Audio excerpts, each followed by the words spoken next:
welcome back. As always, you're here with myself, Mason, and the one and only Nick. What's up, everybody? This is going to be an interesting episode. We have a lot of stuff to talk about.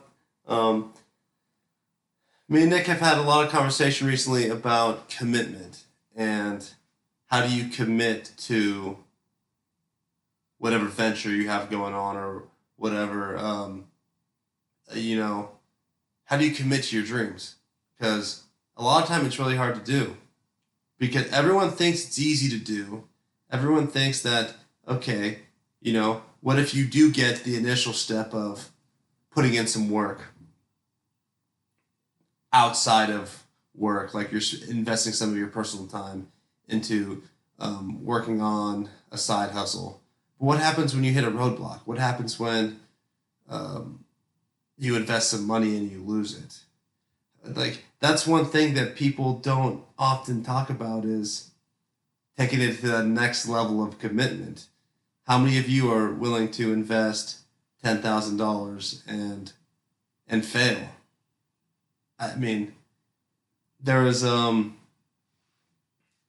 you guys don't know who Dan Pena is, he's kind of a motivational speaker, but he made it big in the oil business. He actually lives in a castle in, I think it's Scotland, but the guy talks about how when he was growing up and when he first started business, he would back himself into a corner.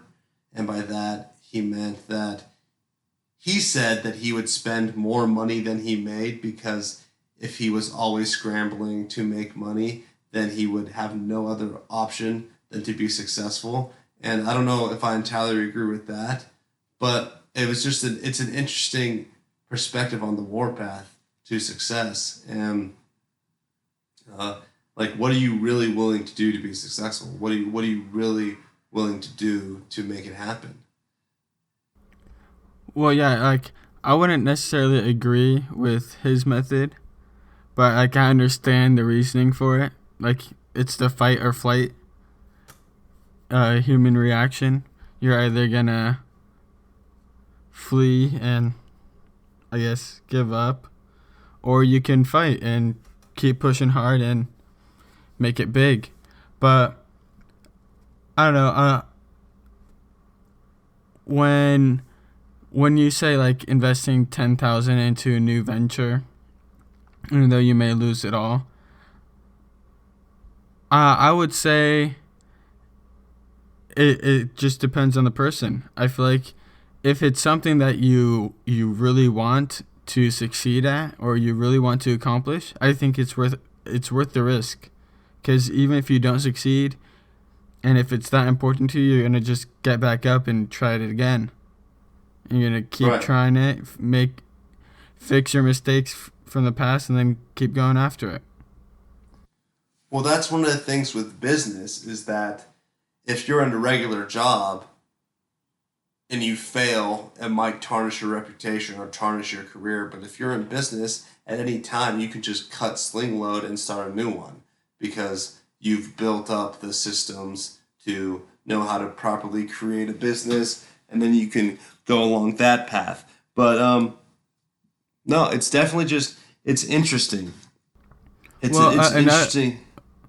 Well, another example of that is like if we for some reason just stopped the podcast, if we wanted to start, or if we just wanted to start another podcast, we could start another one tomorrow and do just fine. You know what I mean?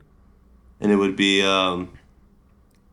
already know how to set it up. We already know everything we right need to know in starting a podcast. And we can just call ourselves Jamal and Oswald. No one would know who the difference. I don't know how you came up. How'd you come up with those names? No, that was just code names I used once with my cousin back in the day. It's pretty good though. But Jamal, no, you're right. And when you definitely be Jamal, by the way. I like the name.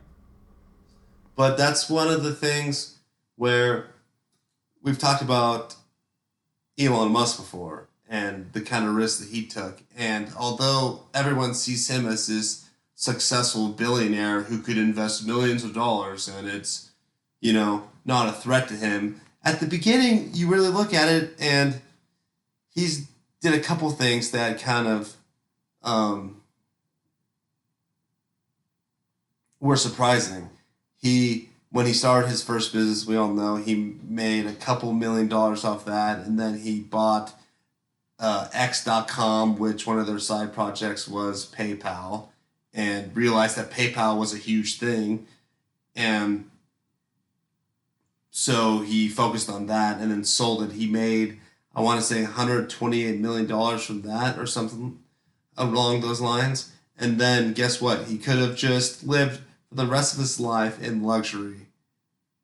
But he decided to invest all of his money to the point where he was living on one of his buddy's couches to invest in Tesla and SpaceX. And that's the crux of it right there, because people are willing to take risk when you're not risking much, but when you're risking everything, now you're balancing security with opportunity. We've talked about it before, the different types of people. Elon Musk wouldn't be where he was today if he didn't take that risk and invest over $150 million into Tesla and SpaceX, but now he's worth $20 billion. So money aside, no matter what you're putting to risk and no matter what you're investing, you really have to ask yourself, what are you willing to actually put on the line for your success and to achieve your dreams? And it's got to be more than just, I believe. It's got to be actually putting in the work and laying it all on the line. And that's a really hard concept for people to wrap their heads around. And I think a lot of people think they are, but when it comes down to it, I don't know if they really are. What do you think, Nick? So just to talk about Elon Musk real quick, when we talked about him on one of our episodes, that was one of the things we highlighted, the idea of risking it all, or risking it for the biscuit, basically.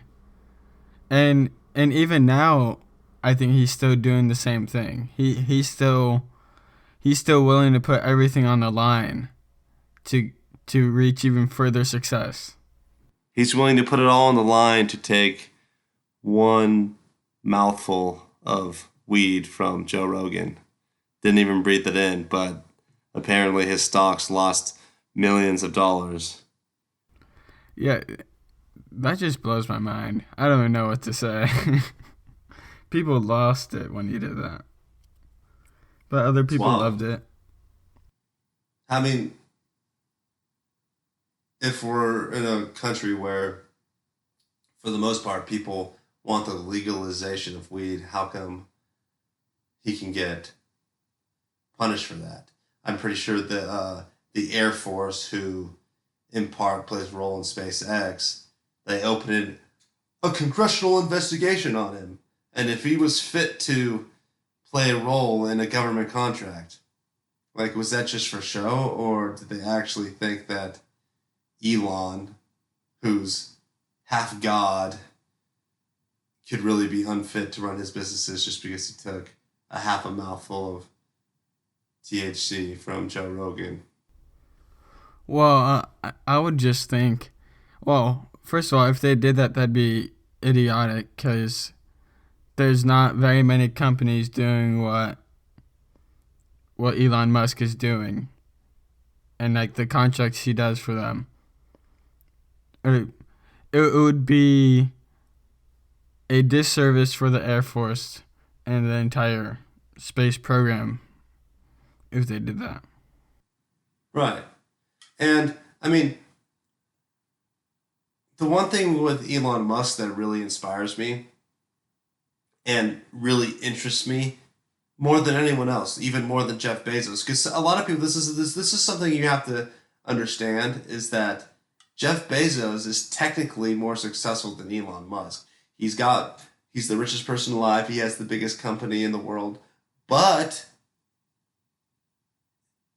if you really look into it, what he did was he capitalized on an opening in the market, and he created a single thing that happened to ride along the lines of progress and on innovation with the internet to basically, you know, he found the perfect spot to be successful.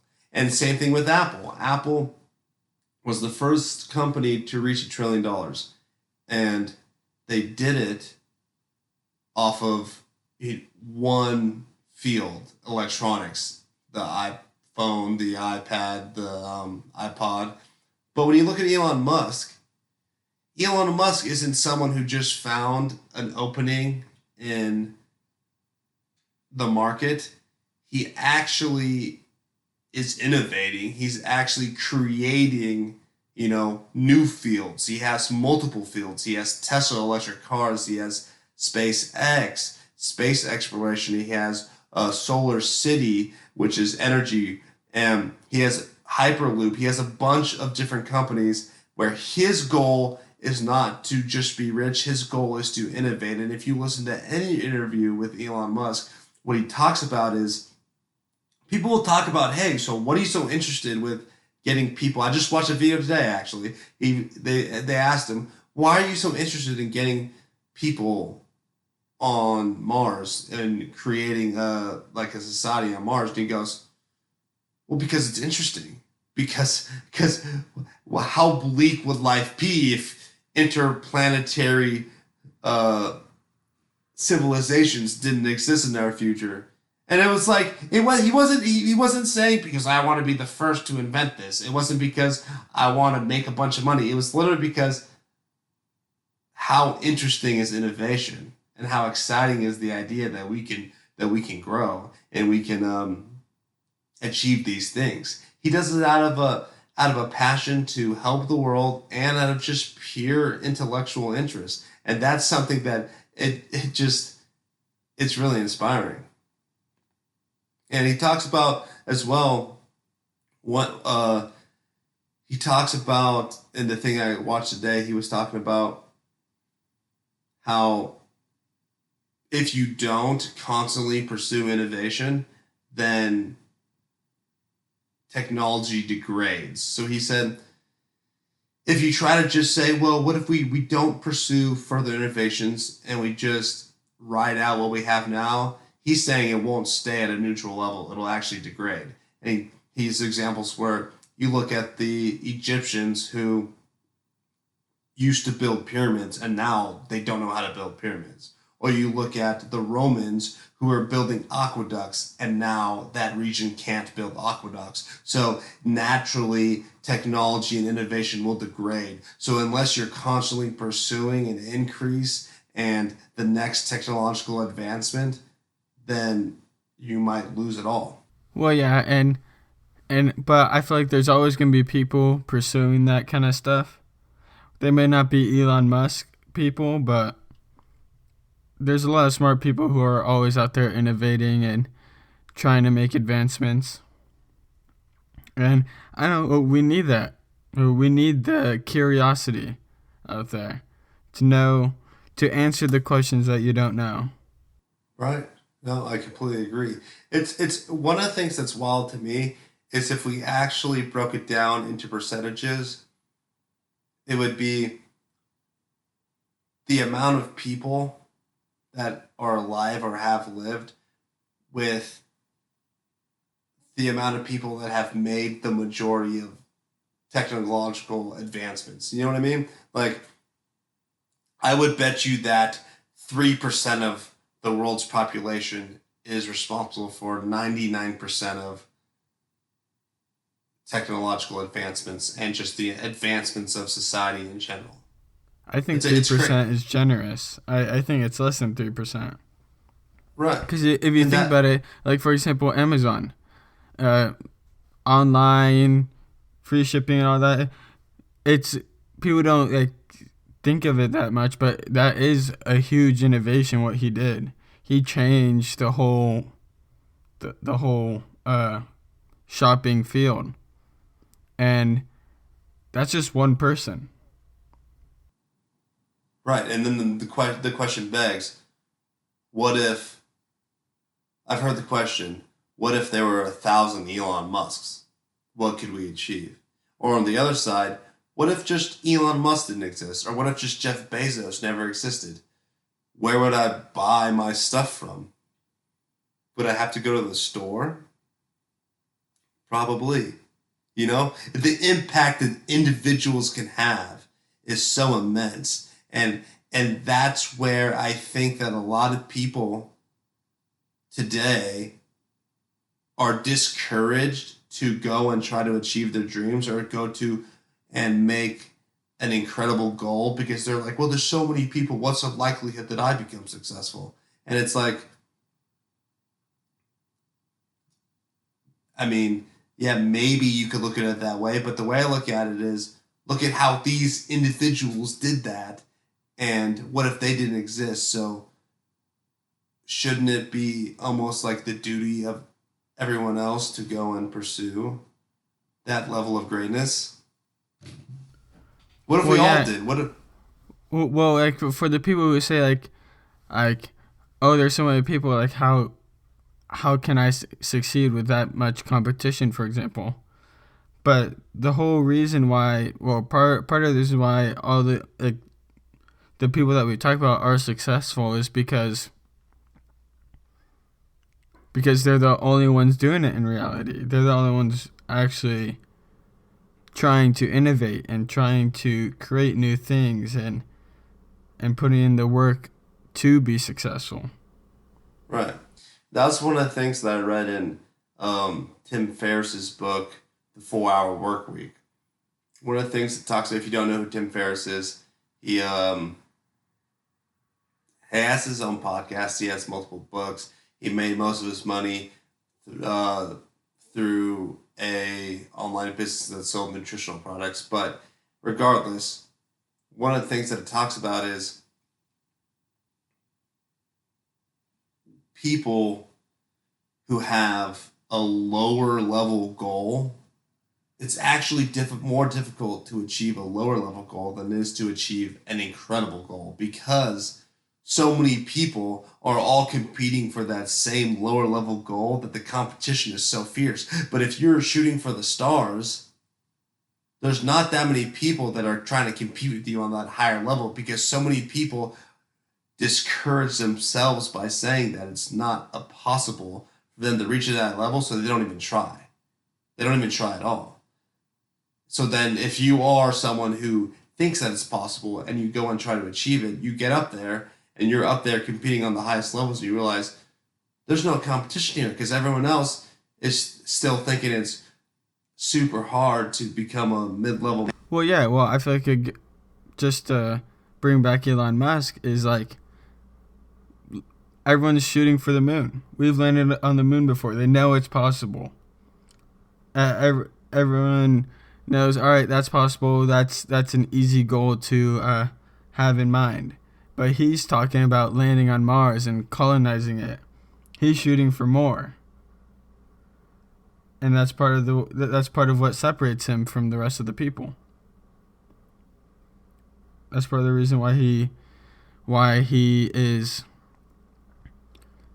I guess, one of the greatest innovators. What would happen if our lifetime? Everyone that was alive just absolutely ruthlessly pursue their goals?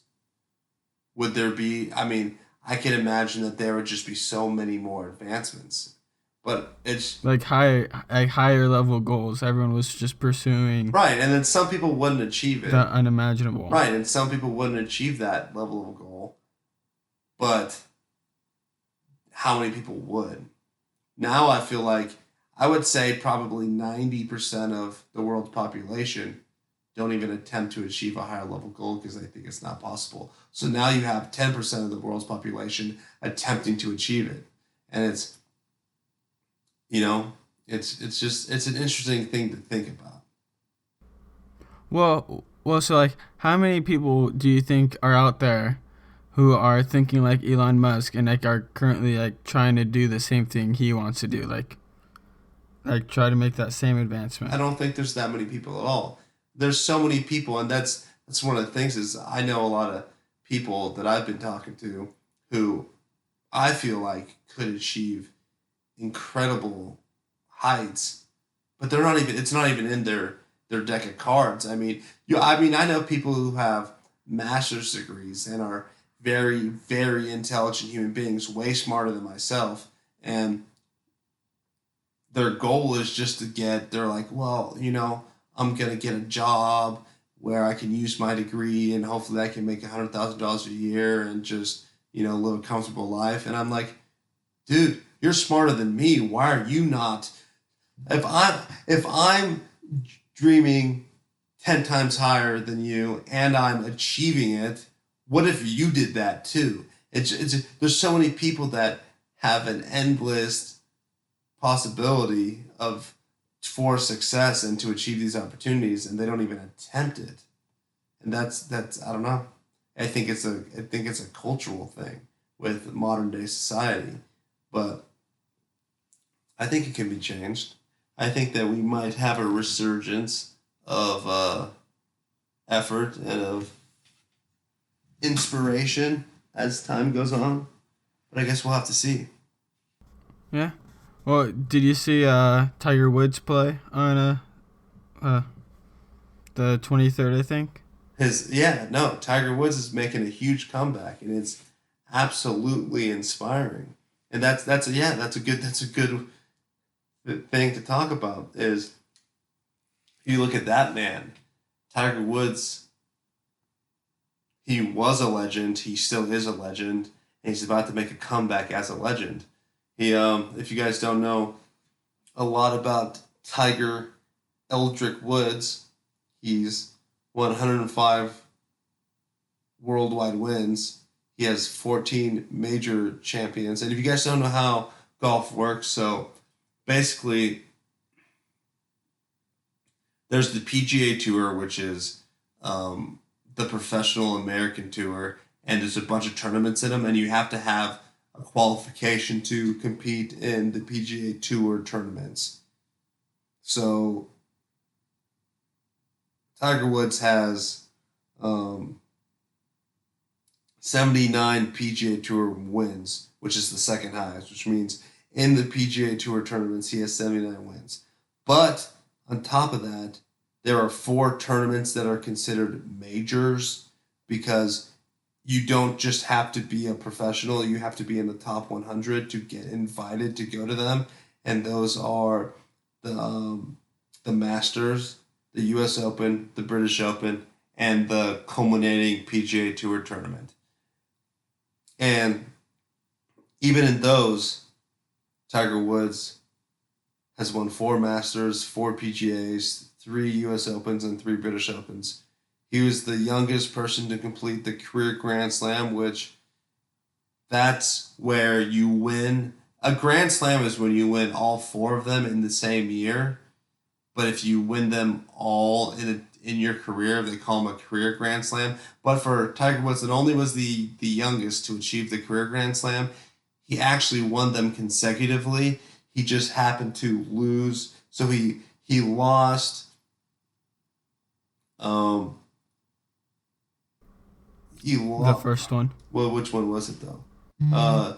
2000 Masters. So he lost the 2000 Masters, and then he won all four of the tournaments in a row, culminating with the Masters the next year. But technically, that Masters was in the year after, so they call it a career Grand Slam. But a lot of people call it the Tiger Slam because it was technically consecutive, and it was and so basically the point is, let me not confuse you guys. The point is that Tiger Woods is one of the greatest golfers that ever lived, if not the best, and the man is just an absolute winner, and he's done a lot in his career, but a little bit on his past.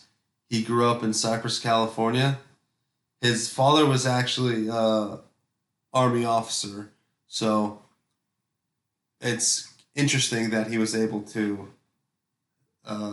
achieve so much in golf because I don't know how much opportunity he had to play golf if he was an army brat, but yeah, he apparently he was playing golf by the age of 3 and was doing well in it. He ended up going to Stanford for a couple years and won the NCAA's.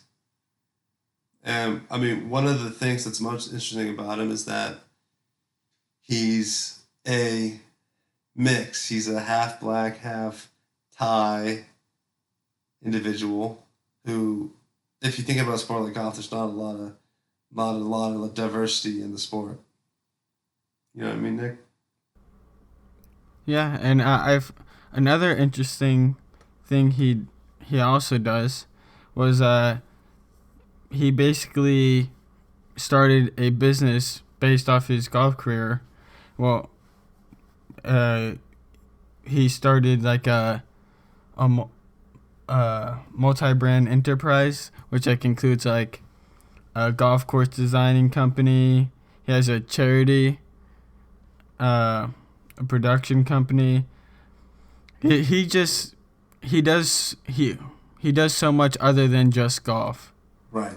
and he's successful in all of those too. Basically, what he did is he diversified, and that's one of the key points here with Tiger Woods is that it, being diversified is important to business, and he there's a lot of professional athletes who will make a lot of money but then absolutely blow it and end up being poor, and uh, people like Tiger Woods, or if you've heard us talk about Shaquille O'Neal, who owns like 26 Popeyes, but it's Tiger Woods is just a winner, and we talk about winners all the time, and he's not doesn't keep himself secluded to just golf. He's a he's a very successful businessman. He's a very successful golfer, and he's making a comeback. And I think the man is just and what? How many back surgeries has he had, Nick? He had 4 back surgeries in the length of 5 years, and and during that 5 year span, he had a couple of scandals too. Oh yeah, Like he was number one in the sport, and then he had back surgeries, scandals, and I feel like one of the greatest things his comeback shows that our viewers or our listeners really, but our listeners should take away is that no matter how hard your obstacle is, if you work hard at it, you can overcome the obstacle eventually. It took him 5 years to overcome his obstacle, and he came back and he won a pretty large tournament. Like I just like imagine the amount of pain and torture it must have been for him not being able to golf. You know what I mean? He loves the sport. It's something he loves to do, and he can't do it. right. No, yeah, completely. And that's I mean, if you talk about it just from a freedom empowered perspective, he's definitely found his personal definition of freedom. He loves golf. I mean, I don't know. I don't know if there's something that I love like that. If the closest thing would be to just have this podcast and be able to share and teach people, and that might be it. But I feel like he just has a love for golf that's so much deeper, and that's an amazing thing to see someone who found his niche and achieved ultimate success. And that's really the goal for everyone, I think. That's the goal for me. I think that's the goal for a lot of you guys listening is to be able to find that thing that you just love. Because it's not work if you love it, especially if it's golf. Especially if you're just do they use carts in professional golf? I don't think they do. But I mean, golf in general is just a super awesome activity. Yeah, and you want to hear something crazy about him? Just last year or last November, he was ranked 666th in the world in golfing. And within less than a year, he became number 13. Is that not a drastic comeback? He went from 1 to 666th, and then all the way back to 13. Right, yeah. People definitely underestimate the how big that is. I think a lot of people, when they see very successful people like him, for example, they go, "Oh, well, he's just that good, so it's not that big of a deal." But you don't understand the amount of work he had to put in to get there, the amount of work he had to put in to make a comeback like that. And it's just honestly, it inspires me because it just shows you that no matter what the circumstances are, anything's possible. You know? Yeah. Yeah, his comeback, in my opinion, has a resemblance to like Peyton Manning's comeback. Peyton Manning had neck surgery, and they didn't know how strong he could throw the ball again. He was out for an entire year. He switched teams, and he came back and broke records. What did he get neck surgery for? Well, he's quarterback, so when he gets sacked,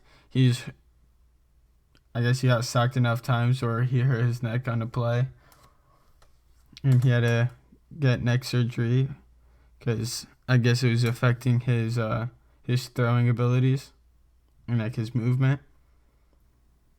That's pretty. But yeah, that's pretty insane too. Or it's the same idea in golf. The back surgery, you can't play golf without your back. Just like in football, you can't play football without your neck. Well, it's pretty impressive just because I know people who are still nursing the same ankle sprain from 5 years ago.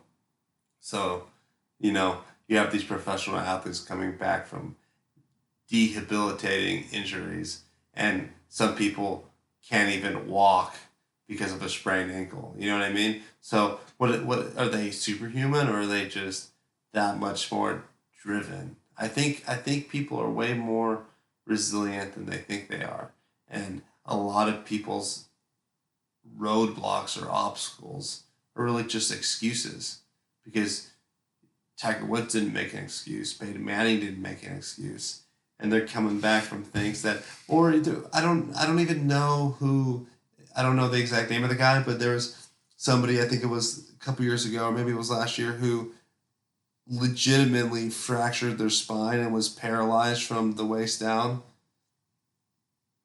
And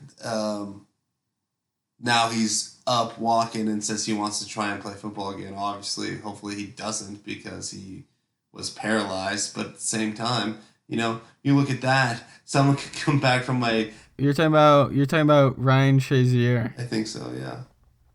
Yeah, he played for the Steelers. Yeah, I hope he makes a comeback. He was really good.